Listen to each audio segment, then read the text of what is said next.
Hello प्यारे students, स्वागत है आप सभी का।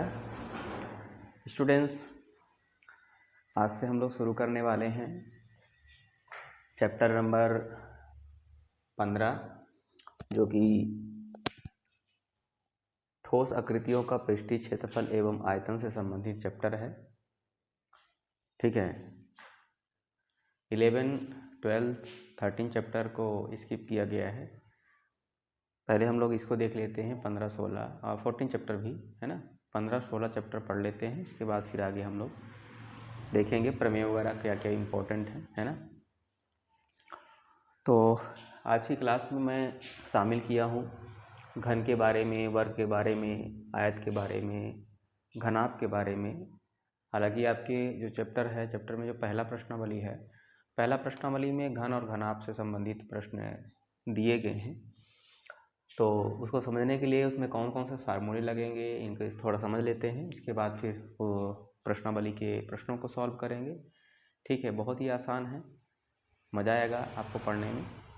चलिए, तो सबसे पहले मैं बात करूँगा वर्ग और घन के बारे में। वर्ग क्या है, घन क्या है। वर्ग देख सकते हैं, ये बना हुआ है, आप देख पा रहे होंगे, ये वर्ग है आपका। वर्ग देखिए, वर्ग एक ऐसा आकृति होता है, बंद आकृति होता है, जिसकी 4 भुजाएं होती हैं और जिसकी चारों भुजाएं बराबर बराबर माप की होती हैं। कहने का मतलब कि अगर मैं इस भुजा को ए मानूं, ये भी ए होगा, ये भी ए होगा और ये भी ए होगा। यानी चारों भुजाएं हमारी वर्ग की क्या होती हैं, बराबर होती हैं, उसको वर्ग कहते हैं। और यहाँ पे जो एंगल बनता है, राइट एंगल बनता है, कहने का मतलब 90 डिग्री समकोण बनता है।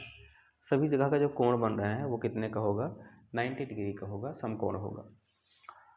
इसके बाद आयत की बात करते हैं। तो आयत हमारा ये देख सकते हैं, इस प्रकार से आयत होता है जिसके सम्मुख भुजाएं बराबर होती हैं, चारों बराबर नहीं होती हैं। ये देखिए, ये इसके सामने का है, ये इसके सामने का है, ये दोनों बराबर होंगे, ये दोनों बराबर होंगे। ठीक है, अगर इसको माने ए तो ये भी ए होगा, अगर इसको बी माने तो ये भी बी होगा, ये दोनों बराबर, ये दोनों बराबर होंगे। और अंतः कोण जो है, ये देखिए, ये भी 90 डिग्री का ही बनेगा। 4 भुजाओं से मिलकर ही बना हुआ है, लेकिन चारों भुजाएं बराबर नहीं होंगी, सम्मुख भुजाएं बराबर होंगी, सामने सामने के बराबर होंगे। कोण तो सब बराबर होंगे, पूरे के पूरे बराबर होंगे। इन्हीं को पृष्ठ मानकर 2 अन्य वस्तुओं के निर्माण किया गया है, जो कि एक घन है और एक घनाभ है। घन का निर्माण सिर्फ वर्गाकार पृष्ठों से बनाया गया है, निर्माण किया गया है। यानी कहने का मतलब कि जितने भी इसमें पृष्ठ दिखेंगे वो सारे के सारे पृष्ठ आपके कैसे होंगे, वर्गाकार होंगे। यानी सभी पृष्ठ बराबर होंगे और प्रत्येक पृष्ठ की प्रत्येक भुजा भी बराबर होगी। ये हमारा घन है। ठीक है, और जो घनाभ होता है, घनाभ वर्ग और आयत दोनों से मिलकर बनता है। मतलब कुछ इसके पृष्ठ वर्गाकार होते हैं और कुछ इसके पृष्ठ आयताकार होते हैं। आप देख पा रहे होंगे कि यहाँ पे आपको एक ये ऊपर वाला, एक नीचे वाला, एक उस पार का, ये आयत के आकार का है, और इस पार का जो पृष्ठ है वो वर्गाकार है। ठीक है ना, यानी 2 वर्गाकार फलक और 4 आयताकार फलकों से घिरकर ये हमारा घनाभ बनता है। लेकिन ये घन के 6 पृष्ठ होते हैं, 6 पृष्ठ जो होते हैं वो वर्गाकार फलकों से मिलकर बने होते हैं। तो इन्हीं के संबंध में प्रश्न बनाया गया है, आपके प्रश्नावली में दिए गए हैं। तो उन प्रश्नों को सॉल्व करने के कुछ फार्मूले मैं यहाँ लिख दिया हूँ, इस फार्मूलों को थोड़ा समझ लेते हैं। इसके बाद फिर हम लोग आगे के प्रश्नों को सॉल्व करेंगे, प्रश्नावली के प्रश्नों को, उदाहरण के प्रश्नों को देखेंगे। ठीक है, तो चलिए देखते हैं पहला नंबर फार्मूला हमारा क्या है। पहला फार्मूला है घन के पृष्ठीय विकर्ण की लंबाई। घन के पृष्ठीय विकर्ण की लंबाई का मतलब क्या होता है। जो हमारा घन है, घन का पृष्ठ क्या है, पृष्ठ तो हमारा वर्गाकार है ना। पृष्ठ हमारा वर्गाकार है, प्रत्येक पृष्ठ वर्गाकार है। तो प्रत्येक पृष्ठ वर्गाकार है, मतलब किसी एक पृष्ठ के विकर्ण की आप लंबाई ज्ञात कर सकते हैं। किस प्रकार से, पाइथागोरस प्रमेय के नियम से आप बना सकते हैं। जैसे मैं इसी में से एक पृष्ठ को मैं यहाँ मान लीजिए, इसी को मान लेते हैं, इस प्रकार से मान लीजिए ये हमारा विकर्ण हो गया। इसी का है पृष्ठ, ध्यान रखें, इसी का पृष्ठ कोई भी एक पृष्ठ आप ले लो तो ये हमारा विकर्ण हो जाएगा। विकर्ण का मान लीजिए इसका अगर नामकरण कर देते हैं, इसका नाम देते हैं ABCD, तो ये AC हमारा विकर्ण होगा और ये इधर भी ये भी विकर्ण हमारा है, विकर्ण की सेम लंबाई आएगी। ये जो BD है वो भी हमारा विकर्ण है। तो विकर्ण की लंबाई निकालने के लिए देखिए घन के पृष्ठीय विकर्ण की लंबाई कह रहा है, तो पृष्ठ का विकर्ण की लंबाई जो है, पृष्ठ हमारा वर्गाकार है, मतलब वर्ग का जो विकर्ण निकालेंगे वही तो हमारा वो भी होगा।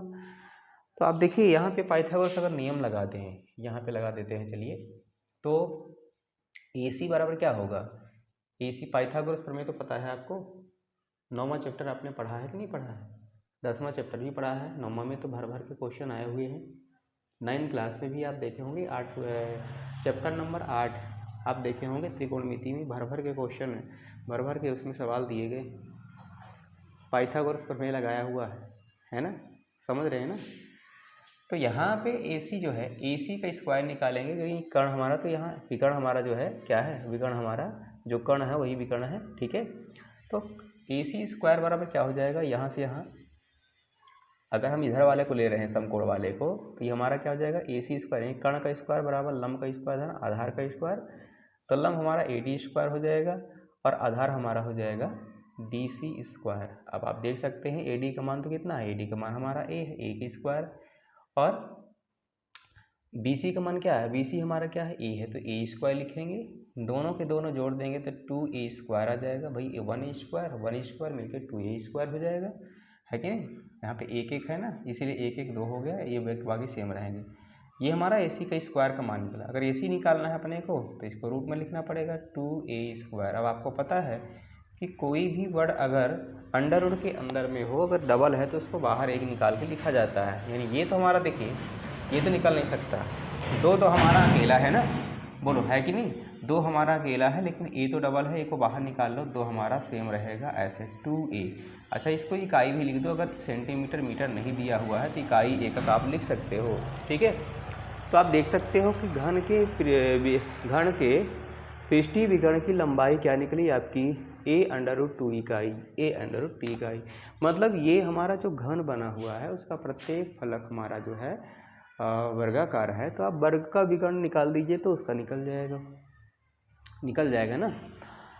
अब यहाँ पे अगर इसमें देखेंगे तो ये हमारा जो है ये हमारा वर्गाकार है, भले आपको चित्र में थोड़ा स्पष्ट नहीं हो पा रहा है, लेकिन ये वर्गाकार, ये जितना ये है उतना ये है, उतना ये है, इतना ये है, यानी चारों भुजाएं बराबर बराबर हैं, चारों क्या, इधर की इधर जितनी भी भुजाएं दिख रही हैं आपको, सारे के सारे कैसे हैं, बराबर बराबर हैं, सारे की सारी भुजाएं हमारी कैसी हैं, बराबर हैं, ठीक है।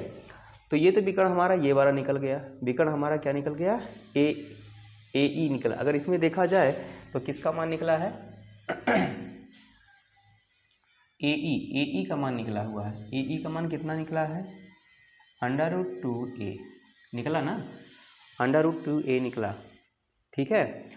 अब ये अगला फार्मूला क्या कहता है, देखिए पहला तो स्पष्ट हो गया, समझ में आ गया आपको।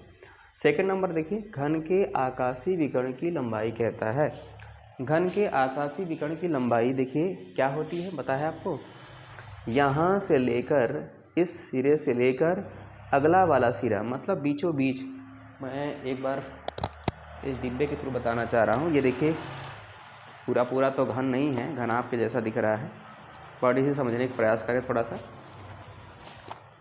इस कोना से देखिए, आकाशीय विकर्ण का मतलब कि इस कोना से लेके इस कोना नहीं, ना इस कोने से ऊपर से लेके ये नीचे तक, ऊपर से लेके ये नीचे तक, अंदर में इसका लंबाई पूछ रहा है ना, इसका लंबाई पूछ रहा है। कहने का मतलब ये है कि यहाँ पे आप देख सकते हैं कि यहाँ से यहाँ तक की लंबाई पूछ रहा है। अब इसमें आपको पता है कि यहाँ से यहाँ ये वाली लंबाई तो हमने निकाल लिया, कितना निकाला, √2A निकाल लिया ना, ठीक है।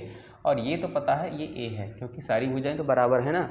तो हम लोग को अगर AH निकालना है, क्या निकालना है, AH निकालना है, AH, तो AH स्क्वायर बराबर क्या हो जाएगा भाई, यहाँ पे लगेगा ना, ये देखो समकोण यहाँ बना रहा है, यहाँ समकोण बना रहा है भाई, ये AH स्क्वायर बराबर HE स्क्वायर धन ए ई स्क्वायर, ए ई स्क्वायर, एच ई का मान तो ए है, स्क्वायर करोगे, ए ई का मान कितना दिया है, ए ई का मान तो हमारा ए सी है, वही इसमें तो ए सी मान लिए थे, इसमें हमारा ए ई है, ए ई का मान कितना है √2a स्क्वायर, ठीक है। अभी कितना हो जाएगा, ए स्क्वायर तो सेम होगा और इसका भी करनी हट जाएगा, दो बार है ना, वर्ग हो रहा है मतलब 2 बार गुणा करोगे तो ए स्क्वायर इसका कितना होगा √2a का स्क्वायर का ऐसा हो जाएगा, ठीक है। अभी दोनों को जोड़ दो, 3a स्क्वायर। अब आपका ए एच स्क्वायर का मान देख सकते हैं कि 3√a का स्क्वायर निकला।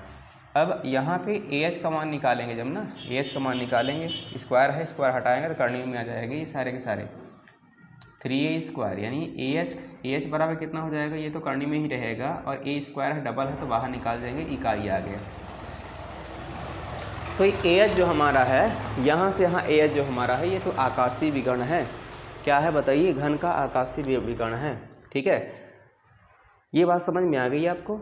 इसके बाद बात करते हैं घनाभ के बारे में। घनाभ के बारे में बाकी चीज़ें बताई गई, सूत्र ही समझा दे रहा हूँ थोड़ा सा, बाकी सवाल तो आसान ही है, इन्हीं सूत्रों से आपको बनाना है, इन्हीं को रख के सॉल्व करना है, बहुत ईजी तरीके से बन जाएगा, ठीक है। अगला देखते हैं, ये तो हो गया घनाभ के पृष्ठीय विकर्ण की लंबाई। घनाभ के पृष्ठीय विकर्ण की लंबाई, घनाभ के पृष्ठीय विकर्ण की लंबाई जो है वही हमारा क्या होगा, घनाभ के आकाशीय विकर्ण की लंबाई होगा। अब पृष्ठीय विकर्ण की लंबाई हम क्यों नहीं लेंगे यहाँ पे, इस पृष्ठ जैसे इसमें पृष्ठ लिया गया है, इसमें भी क्यों नहीं लेंगे, क्योंकि इसमें पृष्ठ को आपको आयत के आकार के अलावा वर्ग के आकार का भी है, आयत के आकार के अलावा वर्ग के आकार का भी है, तो वो तो ज़्यादा तामझाम हो जाएगा। आप सीधा आप इसको समझिए, यहाँ से यहाँ तक इसको समझिए। तो इसके लिए क्या करेंगे, देखिएगा, ध्यान रखेंगे, यहाँ से यहाँ निकाल लेते हैं, ये हमारा अगर b है और ये हमारा a है, ये निकाल लेते हैं, यानी ए ई निकालते हैं। चलिए ए ई निकालते हैं पाइथागोरस प्रमेय से। तो ए ई स्क्वायर बराबर क्या हो जाएगा बताइए, ये अगर यहाँ पे समकोण अगर बना रहा है, मान लीजिए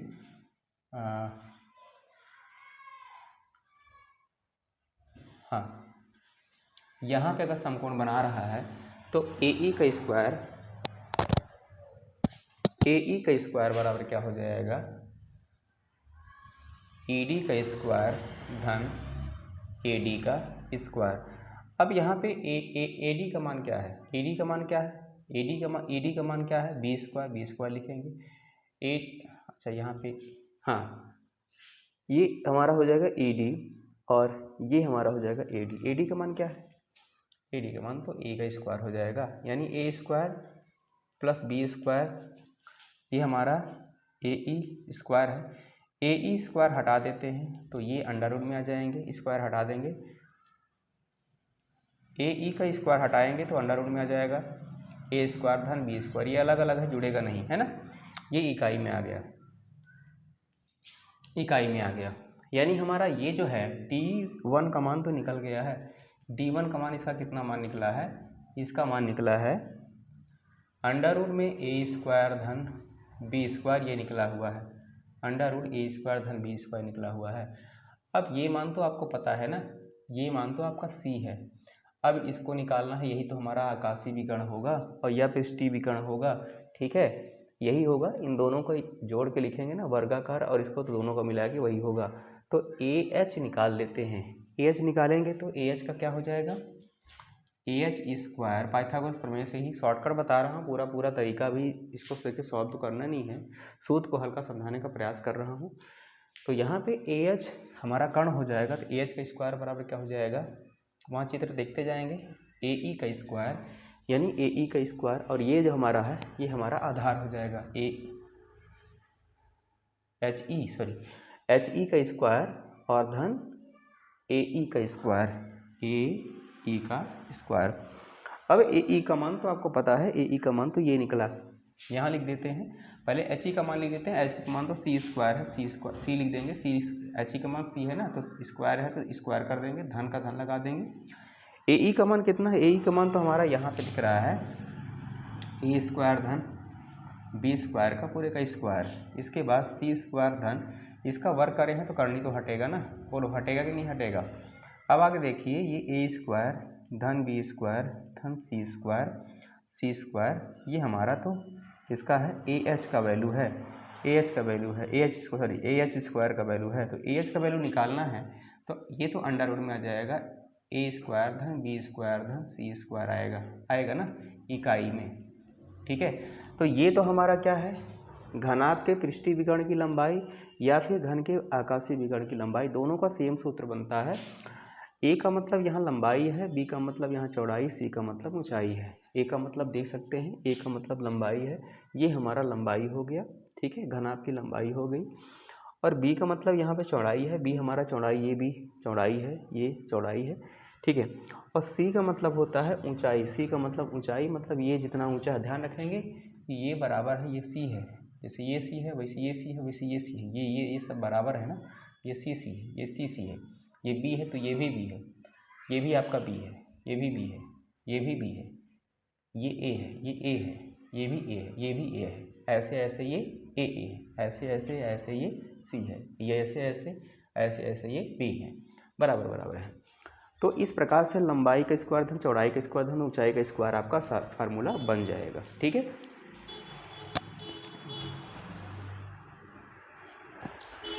तो आई होप समझ गए होंगे कि किस प्रकार से फार्मूले थे। अगले क्लास में हम लोग बात करेंगे, इन्हीं से संबंधित प्रश्नों को सॉल्व करेंगे, ठीक है। देखेंगे किस टाइप के प्रश्न आते हैं ये घन और घनाभ से संबंधित, ठीक है।